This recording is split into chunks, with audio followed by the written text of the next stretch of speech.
Isang battle na umiikot sa visceral imagery at persona-driven na mga atake. Tingnan natin kung ano talagang tumama sa teksto. Sa review na ito, susuriin ko ang bawat round gamit ang transcript highlights na ibinigay. Mananatili akong maingat dahil maraming linya ang nakadepende sa delivery at crowd reaction, kaya kapag tinukoy ko ang impact, itinutukoy ko yon base lang sa nakasulat na ebidensya at sa analysis na nasa source data. Round 1, nagkagulo ang dalawang estilo. Si Zend Luke nag-focus sa persona, responsibilidad, pagiging ama, at scene loyalty. Habang si Lanceta tumakbo ng malinaw na food and animal at gore motif na may sunod-sunod na concrete payoffs. Parehong kulang sa direct one-to-one rebuttal sa isa't isa at maraming linya ang delivery dependent kaya medyo maingat ang pag-assess ng impact. Una, ito ang vivid gore payoff ni Lanceta. Usok kanyang bibig at pagkahugot literal kang nabunutan ng tinik! Ito ang linya na nagpapakita ng pinakamalinaw na graphic imagery niya.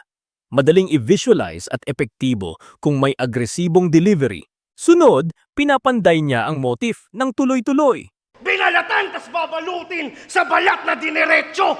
Pinapalalim nito ang butchery meal metaphor at tumataas ang shock factor dahil magkakadugtong ang mga detalye. May kontrastong imahe naman dito. Hati sa gitna, ganap ka ng paro-paro! Teka, paro-paro! Ang paghahalo ng karahasan at paru-paro ay nagiging hooky at nagiging madaling tandaan na punchline sa loob ng scheme.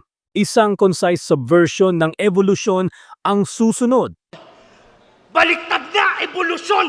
Paro-paro na inuuod! Sinusupil nito ang karaniwang rise-up trope at pinalalakas ang temang degrading na ginagamit sa buong verse. Pampasigla at crowdable moment ito ni Lanceta. Man tumama! Saksak man tang ina para kang binaril kasi bala raw tumama! Maiikli at direct, nagsisilbi itong ritmo punctuation na nagpapabilis ng momentum kung binigyang buhay ng audience. Ngayon mula kay Zend, isang malakas na life attack. Magulang kung di ka sumali ng flip-top, di ka mamahalin ulit ng magulang mo! Diretsong tumatama sa emosyon ng pamilya. Mataas ang potential sting, lalo na kung dramatiko ang delivery. Isang domestic image ang susunod mula kay Zend. Hey! Habang mga kapatid niya kumakain ng hotdog tsaka may gatas, ikaw yung agahan mo wordplay. Bibigay ito ng konkretong eksena para sa persona angle niya, pero ang transcript ay medyo malabo, kaya maaaring madilute ang impact. May maikling rebuttal tone si Zend dito. Papakumbaba at pagpapakabuti mo'y tanda lang ng... mali. Ba't Epektibo bilang credibility takedown. Inaakusahan niya ang hindi totoong pagpapakumbaba ng kalaban at kinakailangan ng timing para tumama. Narito ang taktikal na concession ni Zend. Ikaw pinakamahusay pag sa technical na naisalin, magaling ka mag-holorhyme, magaling ka mag-wordplay, yan iyayabang mo sa akin. Mahalaga ito dahil kinikilala niya ang technical strength ng kalaban at sinisikap in-neutralize ang claim na iyon sa publiko. May visceral closing line si Zend para sa turn niya. Pumapalag ako sa hamon, nakikipag-away walang duda. Ikaw pag kinakantot ka ng malas, bumubuka ka ng kusa. Nagpapaalam ito na kayang tumugon ni Zend sa shock value. Mataas ang live impact kapag malakas ang projection, ngunit delikado rin sa ilang taga-panoorin. Nanalo si Lanceta sa round 1 sa bahagyang lamang. Margin slight. Ang desisyon batay sa mas consistent na viscera imagery at mas frequent na crowd-style payoffs ni Lanceta, habang si Zend ay may matibay na persona at emotional hits, pero maraming filler, garbled lines na bumaba ang technical clarity. Confidence, medium, may malaking dependency sa delivery at crowd. Round 2, dual approach. Si Zend Luke nagpatakbo ng anti-poser at lineage attacks na may konkreto at malinaw na payoffs, kutsilyo, kusina, angkan. Samantalang si Lanceta nagtayo ng technical motif na umiikot sa send to look at messaging metaphors. Marami pa ring linya na nagdedepend sa cadence, kaya may bahagi ng scheme na nakaambang mas malinaw kapag napakinggan live. Isang dramatic closing image mula kay Lanzetta. Kaya yung mga magluluksa sa burol niya, one look, tangin nakala ko, kilala ka na nga nun. Last look, tangin na bago ibaba yung kabaong. Nakakabit ito ng emotional finality sa kanyang motif at magandang paninira sa perceived recognition ng kalaban sa crowd. Dito makikita ang teknikong wordplay niya sa send. Nag-Harry send, nag-descend sa inbox pagkadating send, nag-send na. Malinis ang morphological play at nagiging anchor ito ng buong hook ng round. Patuloy ang messaging metaphor dito. Tamang hit send, naka-PM. Walang miss send, naka-DM. Ha? Pinapatibay nito ang konsepto at nagkakaroon ng structural coherence ang mga bars na magkakaugnay. May image ng irreversibility rin sa sequence niya. But this shit won't bring send back na parang no reply. Pinahahaba nito ang tema ng finality. Mabilis mabuo ang imahe ng walang balik o reply. Isang modern at compact punch ang susunod. Talaga mahihirapan ng makasend, walang signal. Madaling maintindihan at relatable ang no-signal metaphor. Nagbibigay ng malinis na eksena ng pagkakahiwalay. Chantable hook na paulit-ulit. Bagsak ka sa look send. Bagsak ka sa look send. Gumagawa ito ng performative element na madaling pagbigyan ng crowd at nagpapabilis ng memorability. Ngayon si Zend naka-payoff gamit ang kusina imagery. Nung ako napabayaan sa kusina, mga kutsilyo doon nahasa. Magandang kontra na ikwento. Ginawang banta ang pagkakalayo o pag-neglect sa kusina. Malakas at malinaw ang metaphor. May malawak na generational boast dito. Apo ng apo ko ang tatapos ng angkan mo sa hinaharap. Grand ang ambisyon nitong linyang ito at nagtatakda ng long-term dominance narrative para kay Zend.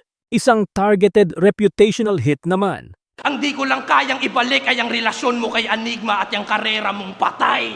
Specific ang pagsama ng Enigma at career jab, kaya nagiging precise at mas tumatagos ang insulto kung alam ng audience ang konteksto. At may measured backhanded compliment si Zend. Salamat natutunan ko sa iyo yung sulat at hindi yung pagkaduwag. Ang Tactical ito. Ina-acknowledge niya ang craft ng kalaban pero ini-reject ang moral lessons, kaya nagiging undermining ang mensahe. Nanalo si Zend Luke sa round 2 sa bahagyang lamang. Margin slight. Ginamit ni Zend ang focused topical hits at targeted disses para pumantay sa motif-driven approach ni Lanzetta. Confidence, medium, dahil may mga ambiguous transcribed lines na nakakaapekto sa textual na assessment. Round 3 pinakita ni Zend ang malikhain at mixed language assault na puno ng martial drug mystic imagery at recurring messenger motif. Si Lanzetta naman nag-respond ng direkta at neutralize ang messenger angle, naglagay ng malilinaw at crowd-registered funeral at graphic payoffs. Ang kadalasan sa linya ay malinaw sa transcript, ngunit may ilang garbled bits na bumababa ang confidence sa interpretasyon. Isa sa theatrical payoffs ni Lanzetta sa round. Nasa lalim, mas angkop na tawaging libing lamay na kung saan ang tanging maaabot na lang sila, pakikiramay. Malinaw at brutal ang burial metaphor. Nagbibigay ng rhetorical closure na malakas sa video kapag maayos ang delivery. Gumagamit siya ng double meaning na salita dito. Pag binaong kita sa malalim, ituring mo yung alay. Maganda ang technical play ng alay dahil nagbibigay ito ng ritual at threat na sabay. Nagpapalalim ng linya. May direktang pangalanang pambabanta siya dito. Pugot na ulo ni Lucas ang bibigay ko pabalik bilang babala.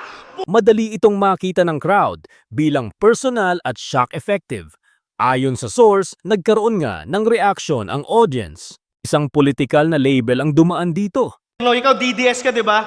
Tangina, kadiri, pare. Ang pagtawag na DDS ay nakaka-stigmatize at epektibo sa political aware na crowd, pero outcome ay nakadepende sa audience stance. Mahigpit na shutdown sa messenger motif. Pero wala na silang matatanggap kasi wala nang babalik na mensahero. Ito ang critical na rebuttal.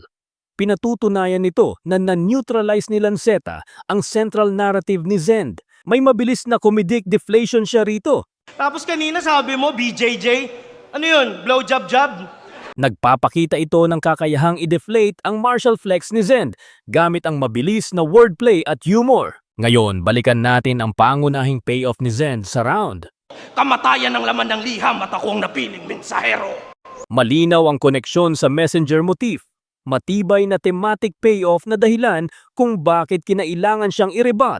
Isang biblical at nagbabadyang imahe mula kay Zend. Di! At pag nahawakan kita sunog, abo kang makakamkam at ikakalat ko sa lupa parang mga apo ni Abraham. Ang paghahalo ng relihiyosong reference at catastrophic threat ay madamdamin at nakakaantig kapag binigkas ng may gravitas. May martial reference si Zend dito. Sasabay ka sa Wari Wing Chun?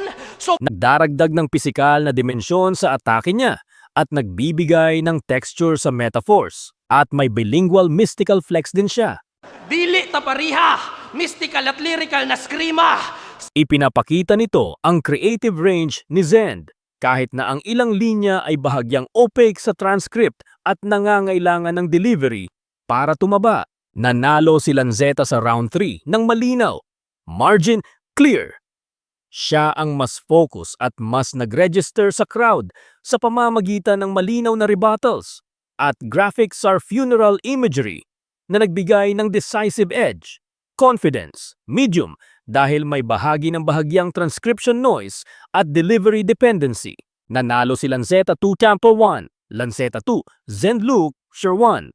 Batay sa validated scorecard, nakuha ni Lanceta ang edge dahil sa mas consistent na concrete imagery, repeated payoffs, at mas malinaw na rebuttals.